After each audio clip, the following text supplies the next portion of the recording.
بسم الله الرحمن الرحيم.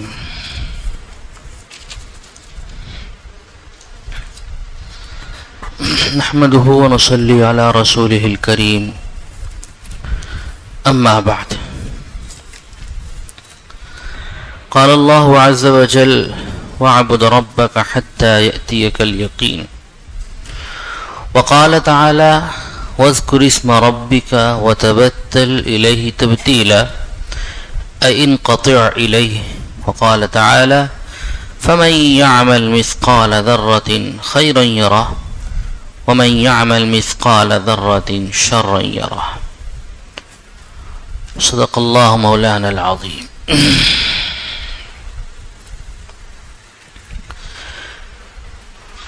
حضرت مصنف علیہ الرحمہ نے یہ باب باندھا ہے مجاہدے کا، جد و جہد کا. دین کی راہوں میں جو محنتیں ہوتی ہیں اس کا نام مجاہدہ ہے. یہ محنتیں اگر کافروں کی طرف سے آنے والی رکاوٹوں کو دور کرنے کے لیے ہیں تو اس کا نام جہاد ہے، اور اگر نفس اور شیطان کی طرف سے انسان کو جو رکاوٹیں آتی ہیں ان کو دور کرنے کے لیے ہے تو اس کا نام مجاہدہ ہے. اور اس مجاہدے پر بڑے بڑے انعام ہیں، جن میں سے دو بڑے انعام اس آیت کریمہ میں: والذین جاہدوا فینا لنہدینہم سبلنا وان اللہ لمع المحسنین، کہ جو لوگ بھی ہماری راہوں میں مجاہدہ کرتے ہیں ہم ان کے لیے ہدایت کے راستے آسان کر دیتے ہیں، اور اللہ پاک کی معیت ان کو حاصل ہو جاتی ہے. اللہ پاک کا ساتھ، اللہ کی مدد، اللہ کی نصرت ان کو حاصل ہو جاتی ہے. دوسری آیت کریمہ مصنف علیہ الرحمہ اللہ ہے: وَاعْبُدْ رَبَّكَ حَتَّى يَأْتِيَكَ الْيَقِينُ. اللہ کے رسول صلی اللہ علیہ وسلم کو یہ حکم ہے کہ آپ اپنے رب کی عبادت کرتے رہیے حتی یأتیک الیقین، یہاں تک کہ یقین آ جائے، یعنی موت. یہاں پر یقین سے مراد موت ہے، کیونکہ موت کا آنا یقینی ہے. یہ ایسی یقینی چیز ہے کہ انسان کے کفن کے بارے میں تو شک ہو سکتا ہے، ملے نہ ملے، لیکن موت کے بارے میں کوئی شک نہیں ہے. موت تو آنی ہی ہے. کل نفس ذائقۃ الموت، ہر جاندار کو موت کا مزہ چکھنا ہے. آپ صلی اللہ علیہ وسلم کے تعلق سے بھی اللہ پاک نے آپ کی زندگی ہی میں ارشاد فرما دیا: انک میت وانہم میتون. آپ بھی دنیا سے تشریف لے جائیں گے اور یہ لوگ جو ہیں یہ سب بھی جائیں گے. یہی وجہ ہے کہ جب آپ صلی اللہ علیہ وسلم دنیا سے رخصت ہوئے ہیں تو اس وقت میں بہت سے صحابہ کو، جن سے اللہ کے رسول صلی اللہ علیہ وسلم سے غایت درجے کی محبت، سبھی کو تھی یوں تو محبت ایسی مثالی محبت، جب انہیں یقین نہیں آ رہا تھا کہ اللہ کے رسول صلی اللہ علیہ وسلم وفات پا چکے ہیں، تو حضرت ابوبکر صدیق رضی اللہ تعالی عنہ نے ممبر پہ چڑھ کر یہ آیت کریمہ تلاوت فرمائی: وما محمد الا رسول قد خلت من قبلہ الرسل. محمد اللہ کے رسول ہیں، آپ سے پہلے بھی بہت سے انبیاء علیہم السلام دنیا سے تشریف لائے، دنیا میں تشریف لائے، اور وہ سب چلے گئے. افإن مات او قتل انقلبتم، کیا اگر محمد صلی اللہ علیہ وسلم کی وفات ہو جائے یا وہ اللہ کی راہ میں قتل کر دیے جائیں، شہید ہو جائیں، انقلبتم، کیا تم راہ سے پھر جاؤ گے، دین سے پھر جاؤ گے؟ علی عقابکم، الٹے پاؤں. ومن ينقلب على عقبیہ فلن يضر اللہ شیئا، جو شخص دین سے پھرے گا وہ اپنا ہی نقصان کرے گا، اللہ کا کوئی نقصان نہیں کرے گا. تو اللہ پاک نے اس آیت کریمہ میں بتا دیا کہ انبیاء علیہ السلام تشریف لاتے رہے، آپ بھی تشریف لائے، اور آپ کے اوپر بھی پھر موت طاری ہوئی۔ دنیا سے آپ صلی اللہ علیہ وسلم پردہ فرما گئے، یہ الگ بات ہے، آپ کو اپنی قبر مبارک میں بھی خاص حیات حاصل ہے، جیسے کہ حدیث پاک میں فرمایا گیا نبی اللہ حی یرزق، اللہ کا نبی زندہ ہوتا ہے، اس کو رزق دیا جاتا ہے۔ الانبیاء احیاء فی قبورہم، انبیاء علیہ السلام اپنی قبروں میں زندہ ہوتے ہیں۔ آپ صلی اللہ علیہ وسلم نے خود فرمایا جو میری قبر پہ آ کے مجھے سلام کرتا ہے میں سنتا ہوں، اس کے سلام کا جواب دیتا ہوں۔ وہ ایک خاص قسم کی حیات ہے۔ اس کے بعد میں پھر شہداء کو بھی ایسی خاص قسم کی حیات ہوتی ہے، اس کے بارے میں قرآن نے کہا بل احیاء، ان کو مردار مت کہو، وہ زندہ ہوتے ہیں۔ عند ربہم یرزقون،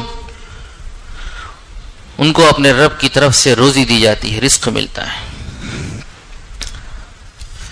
تو آپ صلی اللہ علیہ وسلم کو یہ حکم ہے، اس آیت کریمہ میں حکم دیا گا وَاعْبُدْ رَبَّكَ، آپ اپنے رب کی عبادت کرتے رہیے حتی یأتیک الیقین، یہاں تک کہ موت آ جائے، مطلب موت تک آپ کو عبادت کرتے رہنا ہے۔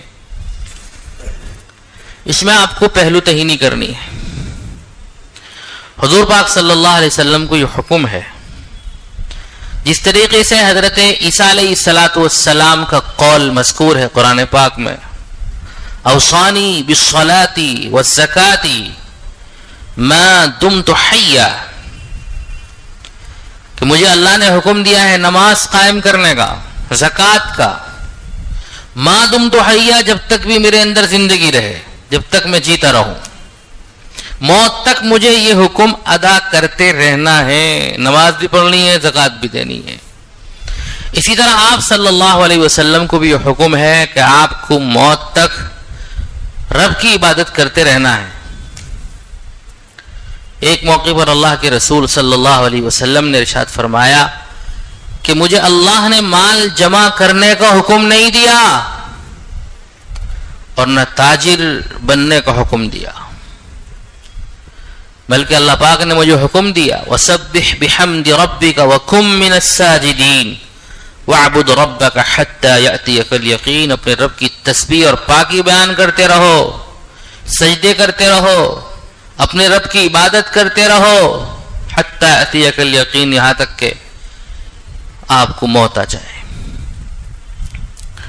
نبوت جب آپ کو ملی ہے تو اب آپ کا وظیفہ حیات اللہ پاک نے یہ طے فرما دیا کہ بس اب آپ کو عبادت کرنی ہے اور مخلوق کو خالق سے ملانا ہے، لوگوں کو دعوت کے ذریعے سے اللہ سے ملانا ہے، جہنم کے راستے سے نکال کر جنت کے راستے پہ چلانا ہے۔ آپ علیہ السلام پھر اسی کے اندر لگے رہے اور آپ کو بالکل حکم نہیں دیا آپ تجارت کرو، بلکہ اللہ نے پہلے ہی انتظام فرما دیا تھا کہ آپ کی شادی حضرت خدیجہ رضی اللہ تعالی عنہا سے کروائی، جو مکے کی سب سے مالدار باعزت خاتون تھی۔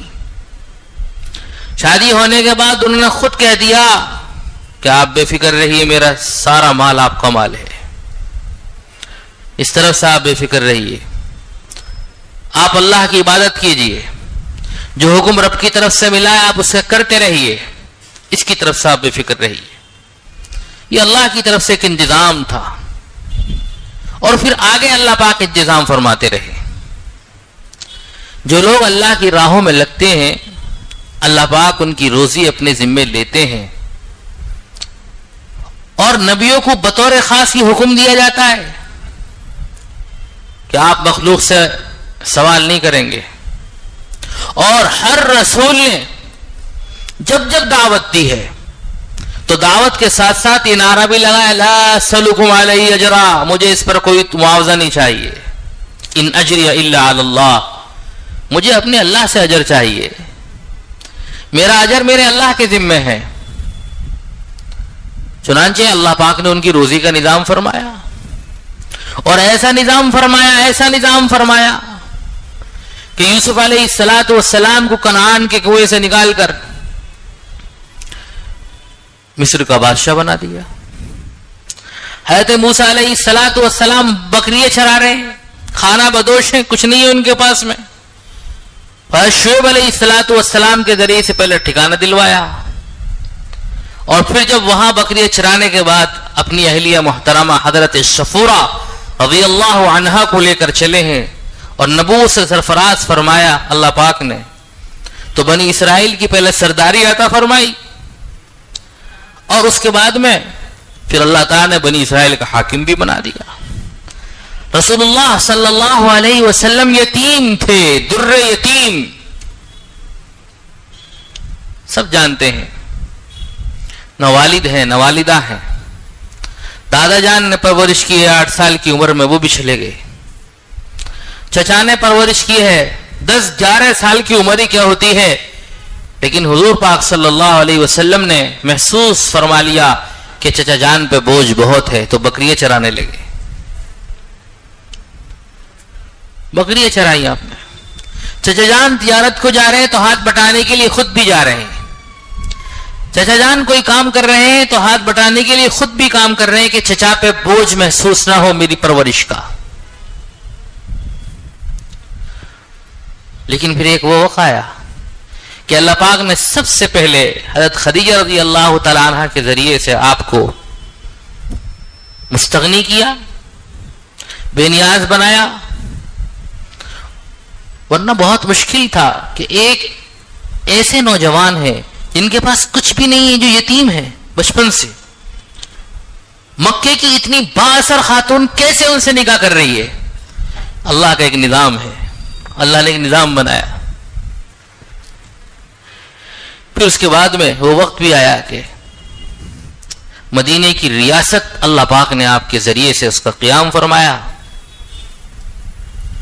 اور یہ ایک بہت بڑا ملک بنا, اور آپ علیہ السلام اس کی نبی بھی ہیں اور بادشاہ بھی ہیں. اور اللہ نے پھر آپ کو اتنا مال عطا فرمایا کہ بیک وقت آپ کے حرم محترم میں 9 بیویاں ہیں. جب آپ علیہ السلام دنیا سے تشریف لے گئے ہیں, یہ صرف نبی کو اجازت ہے, امتی کے لیے زیادہ سے زیادہ 4 کی اجازت ہے, شرط عدل کے ساتھ. شرط عدل کے ساتھ, اگر آپ انصاف کر سکتے ہو, ورنہ نہیں. تو حضور پاک صلی اللہ علیہ وسلم 6 مہینے میں اپنی ساری بیویوں کو 6 مہینے کا راشن دے دیا کرتے تھے. اتنا راشن دیا کرتے تھے آپ جتنا ایک اس وقت کا امیر گھرانہ اپنے گھر والوں کو دیتا تھا. اللہ پاک نے آپ کی زوجات مطہرات کو بھی سخی بنایا تھا, اور اللہ سے تعلق خاص تھا ان کو بھی, وہی بچاتی نہیں تھی. من اللہ الی اللہ, ادھر سے آیا ادھر گیا, اللہ کی طرف سے آیا اللہ کی طرف گیا. ایسا مزاج تھا ان کا بھی. یہی وجہ ہے کہ حضور کے پاس کوئی مہمان آتا, حضور پوچھا تھا بھائی معلوم کرو کچھ ہے, سارے گھروں میں پھر جاتا, پوچھنے والا کہیں کچھ نہیں ہوتا. کبھی کہاں جاتا تھا وہ, حضور تو دے دیا کرتے تھے خرچہ. وہ سب اللہ کی راہ میں. اللہ پر اتنا توکل تھا ان کا, ایسا اعتماد تھا, انہیں یقین تھا کہ جس اللہ کے لیے ہم خرچ کرتے ہیں وہ اللہ ہم کو بھوکا نہیں مارے گا. یہ یقین کامل تھا. تو آپ علیہ السلام کو اللہ نے حکم دیا وَاعْبُدْ رَبَّكَ, آپ اپنے رب کی عبادت کرتے رہیے. چنانچہ آپ دیکھیں گے اتنی عبادت فرما رہے ہیں, آپ اتنی عبادت فرما رہے ہیں کہ آپ کے پاؤں مبارک پر ورم آ رہا ہے, سوج رہے ہیں. 5-5 6-6 پارے آپ تہجد میں پڑھ رہے ہیں. دن بھر دعوت کے کاموں میں مشغول ہیں, دن بھر آپ لوگوں کے کاموں میں مشغول ہیں, دن بھر آپ جہاد کے تعلق سے جو ضروری چیزیں ہیں ان میں مشغول ہیں. اور چونکہ مدینے کی ریاست کا وجود آ چکا تھا تو ایک معمولی کام نہیں ہوتا, ذمہ داری کا بہت بڑا کام ہوتا ہے. دن بھر آپ اس میں مصروف ہیں, اور رات کو پھر آپ اللہ کے سامنے اس طرح سے کھڑے ہو رہے ہیں کہ 5-6 پارے وہ بھی آپ علیہ الصلوۃ والسلام ترتیل کے ساتھ پڑھتے تھے، تو وہ جلدی سے نہیں پڑھے جاتے، 3 گھنٹے میں 3.5 گھنٹے میں اگر آدمی ترتیل سے پڑھے گا تو اتنی دیر میں وہ 5 یا 7 پارے ہوں گے. اور آپ علیہ الصلوۃ والسلام اس طرح سے عبادت فرماتے. اور یہ نہیں کہ 2 دن عبادت کر لی ہم لوگوں کی طرح، پھر تیسرے دن تھوڑی سستی آ گئی، چوتھے دن بالکل ہی ختم. آپ علیہ الصلوۃ والسلام کا تو پورا معمول ہے وہ. اس لیے اس آیت کریمہ میں اللہ کے رسول علیہ الصلوۃ والسلام کے تعلق سے بتایا گیا عبادت کرتے رہیے یہاں تک کہ موت آ جائے. ہمارے لیے بھی یہ حکم ہے کہ ہمیں موت تک عبادت کرتے رہنا ہے. اور عبادات میں اولین درجہ فرائض کا ہے. فرائض میں کوتاہی نہیں ہونی ہے. فرائض میں کوتاہی ہوگی تو دنیا میں بھی نقصان ہے، آخرت میں بھی نقصان ہے. اور فرائض کے بعد میں پھر سنن اور آداب کا درجہ ہے، ان میں بھی کوتاہی نہیں ہونی ہے. بزرگوں نے ایک بات لکھی ہے کہ کوئی آدمی اگر آداب میں سستی کرتا ہے، مستحبات میں سستی کرتا ہے، تو پھر سنتوں سے محروم ہو جاتا ہے. سنتوں میں سستی کرتا ہے تو فرائض سے محروم ہو جاتا ہے. اور اگر فرائض سے سستی کرتا ہے، فرائض میں سستی کرتا ہے، تو پھر اب ایمان تک بات پہنچ جاتی ہے. اس لیے ہمیں فرائض کے ساتھ ساتھ سنتوں کا بھی خیال رکھنا ہے، اور سنتوں کے ساتھ ساتھ مستحبات کا بھی خیال رکھنا ہے. ہمارے شیخ حضرت حاجی شکیل صاحب دامت برکاتہم ایک بات ارشاد فرماتے تھے. وہ فرماتے ہیں کہ فرائض تو بلانے کے لیے، متوجہ کرنے کے لیے، فرائض بلانے کے لیے، سنتیں متوجہ کرنے کے لیے، مستحبات دل لگانے کے لیے. مثال کے طور پر فرض نماز ہے، مغرب کی نماز جماعت کے ساتھ پڑھیں گے. اللہ نے کہا آؤ مسجد میں پڑھو. اس کے بعد میں سنتیں ہیں، 2 رکعت نماز سنت ہے جس میں دل متوجہ ہوگا. پھر آپ جب نفل پڑھیں گے، اوابین پڑھیں گے یا 2 رکعت نماز نفل پڑھیں گے، تو اب آپ کا دل لگے گا. آپ تجربہ کر کے دیکھ لیجئے گا. پھر سوچیں گے 2 رکعت اور پڑھ لو، 2 رکعت اور پڑھ لو. اسی طریقے سے نماز میں مثال کے طور پر رکوع فرض ہے، کرنا ہی کرنا ہے. اگر نہیں کریں گے تو نماز ہوگی ہی نہیں. رکوع اگر ادا نہیں کیا تو نماز ہوگی ہی نہیں. قیام فرض ہے، اگر قیام نہیں ہوا تو نماز ہوگی ہی نہیں. سجدہ فرض ہے، سجدہ ادا نہیں کیا تو نماز ہوگی ہی نہیں. اس لیے یہاں رک کر ایک مسئلہ سمجھیے. بہت سے لوگ اس کو بڑا ہلکے میں لے لیتے ہیں. ذرا سا عذر ہوا، کرسی پہ بیٹھ کے نماز پڑھ لی. نہیں صاحب معذور ہے. ارے بھائی معذور کیسے ہو، کتنے معذور ہو، کسی مفتی سے پوچھا؟ جب کبھی ایسا عذر آ جائے تو کسی مفتی کے پاس جائیے آپ اور اس کو بتائیے صاحب مجھے یہ عذر ہے، کیا اس عذر کی بنیاد پر میں کرسی پر بیٹھ کر نماز پڑھ سکتا ہوں یا نہیں؟ وہ مفتی آپ کو اجازت دیتا ہے تو آپ پڑھیے. آپ اس کو اپنا پورا عذر سنائیے. میں یہاں بیٹھ کر کسی پر فتویٰ نہیں رکھ سکتا کہ بھئی فلاں دیکھو کرسی پہ نماز پڑھ رہا، باہر چلتا پھرتا ہے، کھاتا پیتا ہے یہاں کرسی پہ. مجھے حق نہیں ہے. لیکن ہر آدمی کو خود سوچنا ہے. یہ الاشباہ والنظائر فقہ اور اصول فقہ کی کتاب ہے، اس میں ایک مسئلہ لکھا ہوا ہے کہ ایک آدمی باہر سے بالکل صحیح آ رہا ہے چلتے ہوئے، حشاش بشاش، مسجد میں آ کر بیٹھ کے نماز پڑھتا ہے. تو مجھے یہ کہنے کا حق نہیں ہے اس سے تو معذور نہیں ہے، بیٹھ کے نماز کیوں پڑھ رہا ہے. بالکل ایسے ہی مجھے کسی سے کہنے کا حق نہیں ہے. لیکن ہر آدمی کو سوچنا ہے کہ کیا اس عذر کی وجہ سے میں بیٹھ کر نماز جو پڑھ رہا ہوں یہ نماز ہوگی یا نہیں ہوگی. ایسا لگتا ہے کہ یہ کرسی پر نماز پڑھنے کا جو معمول چل گیا ہے نا، اس میں کہیں نہ کہیں فکری استکبار بھی شامل ہے. یعنی مزاج میں ایک ترفع ہوتا ہے انسان کی، ایک بڑائی ہوتی ہے، ہر جگہ میں نمایاں دکھوں. نیچے بیٹھنے میں تو ذرا عجیب سی دلی سے آدمی متوجہ نہیں ہوتا. تو اب جہاں ذرا سا عذر ہوا بس اس کو نظر آیا بھی کرسی، اور کرسی کے لیے تو دنیا میں کیا کیا ہوتا ہے، اب دنیا کے اندر آپ تلاش کر لیجئے، تو کہیں نہ کہیں فکری استکبار بھی نظر آتا ہے. اس لیے میں کہہ رہا ہوں کہ جب اللہ کی طرف سے ہوتی بیماری بھی، عذر بھی، کسی کو عذر آ جائے تو کسی مفتی سے پوچھ لیجئے. فَاسْأَلُوا أَهْلَ الذِّكْرِ إِن كُنتُمْ لَا تَعْلَمُونَ. آپ پوچھو گے تو آپ کو ثواب بھی ملے گا، پوچھنے کا ثواب ہے، قرآن کے حکم پر عمل کرنے کا ثواب ہے، پھر آپ اس کے مطابق جو عمل کرو گے وہ صحیح ہوگا. پوچھ پوچھ کر جو آدمی چلتے ہیں وہ کامیاب رہتے ہیں، اور قرآن پاک کا بھی یہی حکم ہے. دیکھو یہ مسئلہ سنو، شریعت یہ کہتی ہے کہ آپ کھڑے ہو کر نماز پڑھ سکتے ہیں تو کھڑے ہو کر ہی پڑھنا ہے، فرض ہے. اور مسئلہ یہ ہے کہ فرض میں قیام فرض ہے، واجب میں واجب ہے، سنتوں میں سنت ہے، نوافل میں نفل ہے. یاد رکھیے ترتیب میری، فرض نماز میں کھڑا ہونا کیا ہے، فرض ہے. واجب میں کھڑا ہونا کیا ہے، واجب میں. سنتوں میں کھڑا ہونا کیا ہے، سنت ہے یعنی قیام.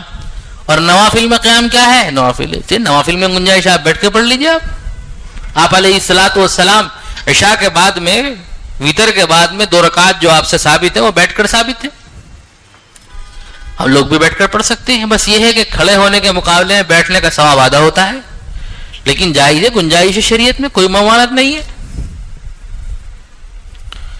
اب اگر کوئی آدمی معذور ہے کہ کھڑا نہیں ہو سکتا ہے تو شریعت اس کو کہتی ہے بیٹھ کر پڑھ لو، بیٹھ کر پڑھ لو، جس طرح سے بھی آپ کو بیٹھا جائے بیٹھ کر پڑھ لو.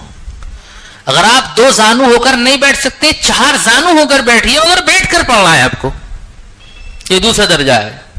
کیونکہ بیٹھ کر پڑھنے کی صورت میں آپ کو سجدہ بھی ملے گا، اور اگر آپ بیٹھ ہی نہیں سکتے ہیں، اتنے بیمار ہیں، اتنے معذور ہو گئے، تو شریعت کہتی ہے لیٹ کر پڑھ لیں. اور لیٹ کر پڑھنے کا طریقہ یہ ہے کہ آپ اس طریقے سے لیٹیں چرپائی پہ کہ پاؤں آپ کے قبلے کی طرف ہوں،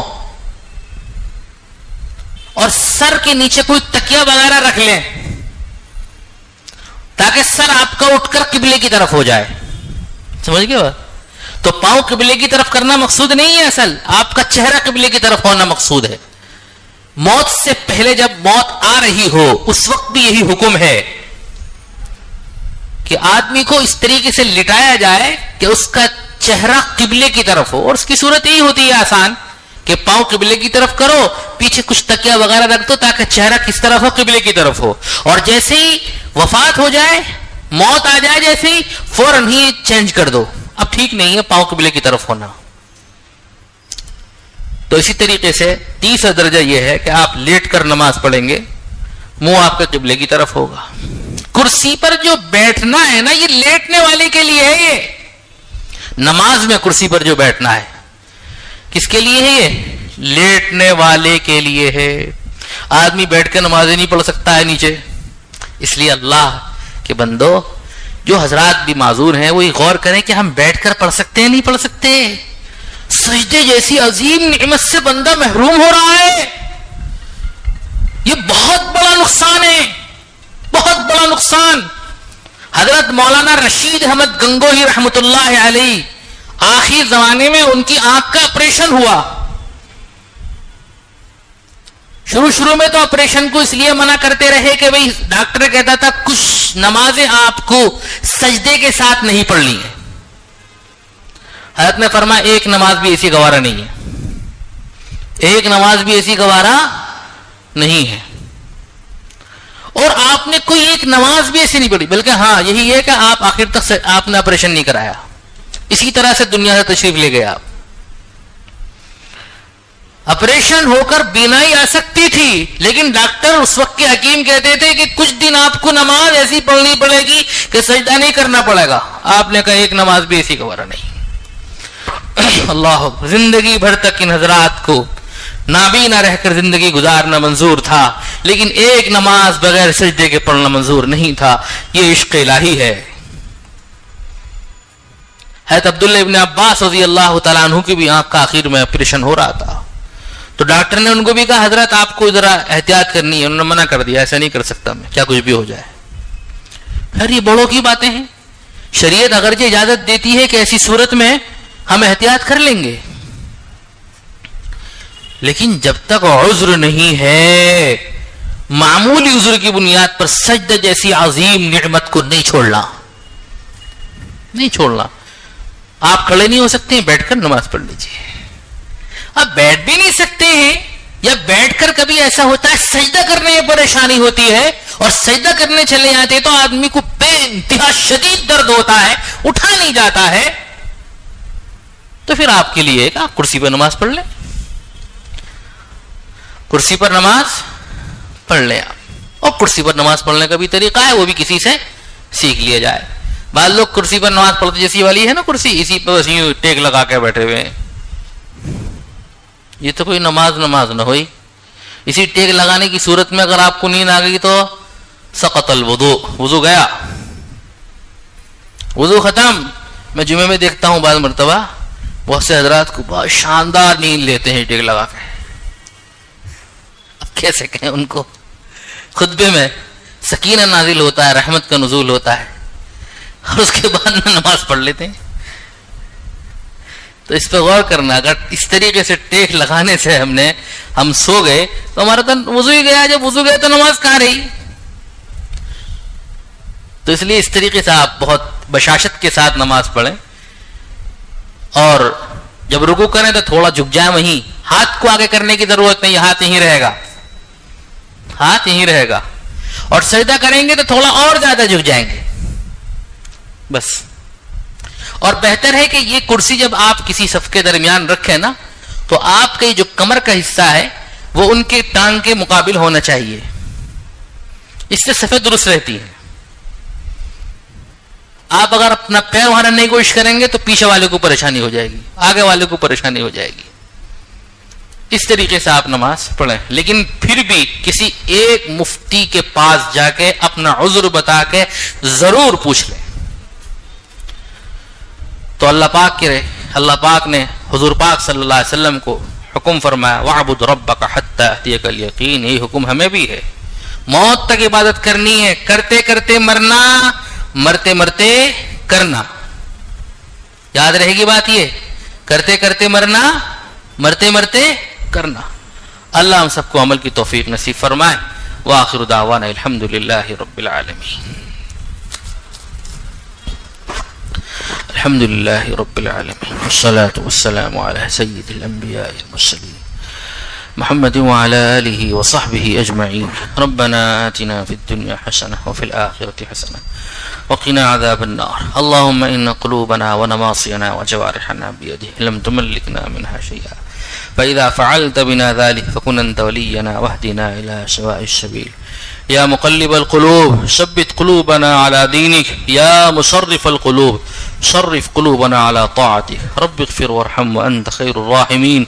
سبحان ربك رب العزة عما يصفون وسلام على المرسلين والحمد لله رب العالمين.